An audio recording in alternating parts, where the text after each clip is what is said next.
অং নমো ভগবতে বাসুদেবায়। শ্রীমদ্ ভগবদ গীতার পঞ্চম অধ্যায় কর্ম সন্ন্যাস। আজকে আমি 14 এবং 15 এই দুইটি শ্লোক পাঠ করব।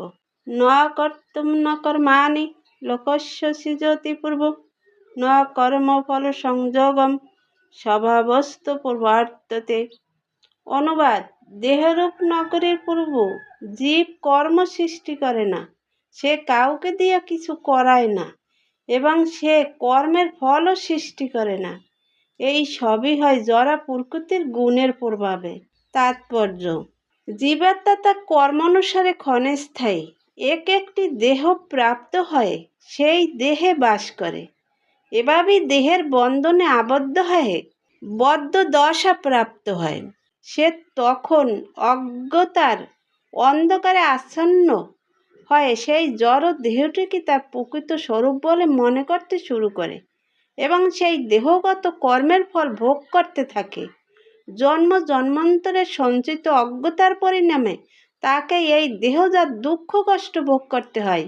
কিন্তু যে মুহূর্তে সে দেহাত্মবুদ্ধি পরিত্যাগ করে এবং বুঝতে শেখে যে সে তার দেহ নয়, সেই মুহূর্তেই সে তার দেহের বন্ধন থেকে, তার কর্মফলের বন্ধন থেকে মুক্ত হয়। যতক্ষণ সেই দেহরূপ নগরীতে সে বাস করে ততক্ষণ সে মনে করে যে সেই হচ্ছে তার দেহটির অধীশ্বর, কিন্তু প্রকৃতপক্ষে সে তার দেহের অধীশ্বরও নয় এবং তার কর্মফলের কর্তাও নয়। সে হচ্ছে ভব সমুদ্র নিমজ্জমান জীবন সংগ্রামে বিধ্বস্ত অনুসদৃশ জীব। ভব সমুদ্রের উত্তাল তরঙ্গগুলি তাকে ভাসিয়ে নিয়ে চলেছে এবং তাদের নিয়ন্ত্রণ করবার কোনো শক্তি তার নেই। চিন্ময় কৃষ্ণ ভাবনামৃত রূপী তরণের আশ্রয় গ্রহণ করলে সে এই ভব সমুদ্র পার হতে পারে, সমস্ত দুর্যোগ থেকে রক্ষা পেতে পারে। 15 নম্বর শ্লোকে কি বলেছেন? ন দন্তে কচ্চিৎ পাপম ন চ এব সুকৃতম বিব অজ্ঞানে নাবৃতম জ্ঞানম তেন মুহন্তি জন্তবঃ। অনুবাদ: পরমেশ্বর ভগবান জীবের পাপ অথবা পুণ্য কিছুই গ্রহণ করেন না। অজ্ঞানের দ্বারা প্রকৃত জ্ঞান আবৃত হওয়ার ফলে জীব সমূহ মোহচ্ছন্ন হয়ে পড়ে। তাৎপর্য: সংস্কৃত বিভু শব্দটির অর্থ হচ্ছে পরমেশ্বর ভগবান, যিনি অনন্ত জ্ঞান, যিনি যশ বীর্য ঐশ্বর্য বৈরাগ্যে পরিপূর্ণ। তিনি সর্বদাই আত্মতৃপ্ত। পাপ ও পুণ্য তাকে কখনোই স্পর্শ করতে পারে না। তিনি কোনো জীবের জন্য কোনো বিশেষ অবস্থার সৃষ্টি করেন না, কিন্তু অজ্ঞানতার দ্বারা মোহাচ্ছন্ন হয়ে জীব বিভিন্ন পরিস্থিতির কামনা করে এবং তার ফলে তার কর্মফলের প্রবাহ শুরু হয়। জীব অজ্ঞানের দ্বারা প্রকৃতিজাত, তাই তার স্বরূপে সে পূর্ণ জ্ঞানে অধিষ্ঠিত, কিন্তু তা সত্ত্বেও তার শক্তি সীমিত হওয়ার ফলে সে অজ্ঞানতা দ্বারা আচ্ছন্ন হয়ে পড়ে। ভগবান সর্বশক্তিমান, কিন্তু জীব তা নয়। ভগবান বিভু, কিন্তু জীব অনুসদৃশ। জীবাত্মার স্বাধীনভাবে ইচ্ছা করার স্বাতন্ত্র্য আছে, কিন্তু কেবলমাত্র সর্বশক্তিমান ভগবানের দ্বারাই তার সেই ইচ্ছা পরিপূর্ণ হয়। জীব যখন তার কামনা বাসনার দ্বারা মোহাচ্ছন্ন হয়ে পড়ে, তখন সেই কামনা বাসনাগুলি পূর্ণ করতে ভগবান তাকে অনুমোদন করেন, কিন্তু তাদের বিশেষ বাসনার পরিপ্রেক্ষিতে তাদের কর্মফলের জন্য ভগবান কোনো অবস্থাতেই দায়ী নন।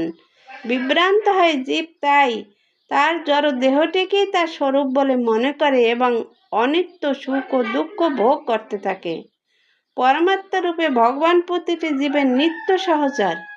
ফুলের কাছে গেলে যেমন তার গন্ধ পাওয়া যায়, আমাদের খুব কাছে আছেন বলে ভগবান আমাদের অন্তরের সমস্ত কামনা বাসনাগুলির কথা জানেন। কামনা বাসনাগুলি হচ্ছে জীবের বন্ধনের সূক্ষ্ম রূপ। জীব যেভাবে কামনা করে, ভগবান ঠিক সেভাবেই তার যথাযোগ্য পূর্তি করেন। তাই ইচ্ছা পূরণ করার কোনো শক্তি জীবের নেই, কিন্তু ভগবান হচ্ছেন সর্বশক্তিমান বাঞ্ছা কল্পতরু। তিনি সর্বতোভাবে নিরপেক্ষ, তাই তিনি স্বাতন্ত্র্য বিশিষ্ট জীবের ইচ্ছায় হস্তক্ষেপ করে না। কিন্তু কেউ যখন শ্রীকৃষ্ণকে পাওয়ার ইচ্ছা করেন তখন ভগবান তার প্রতি বিশেষভাবে যত্ন পরায়ণ হন এবং তাকে এমনভাবে উৎসাহিত করেন যার ফলে তিনি তাকে পেয়ে শাশ্বত সুখ আস্বাদন করতে পারেন। জীবকে সৎকর্মে প্রবৃত্ত করেন যাতে তার উন্নতি সাধন হয়। তিনি জীবকে অসৎকর্মে প্রবৃত্ত করেন যাতে সে নরকগামী হয়। সুখ দুঃখের উপর জীব সর্বতভাবে নির্ভরশীল। বায়ু যেমন মেঘকে চালিত করে তেমনি ভগবানের ইচ্ছার ফলে জীব স্বর্গে অথবা নরকে গমন করে। তাই দেহধারী জীব অনন্তকাল ধরে কৃষ্ণ বিমুখ হয়ে থাকার বাসনা করে এবং সেটিই তার মোহাচ্ছন্ন হবার কারণ। তাই সে সচিদানন্দময় হলেও সেখানে তার সত্তা ক্ষুদ্র ও বদ্ধ। তাই সে তার স্বরূপ বিস্মৃত হয়। সে ভুলে যায় যে সে ভগবানের নিত্য দাস এবং এভাবেই সে অবিদ্যার দ্বারা আবদ্ধ হয়ে পড়ে। অজ্ঞানের দ্বারা আচ্ছন্ন হয়ে পড়ার ফলে সে বলে যে তার ভববন্ধনের জন্য ভগবানই দায়ী। এই কথার বিরোধিতা করে বেদান্ত সূত্রে বলা হয়েছে বৈষম্য নৈগুণ্য ন পাপেক্ষতা তথা হি দর্শয়তি।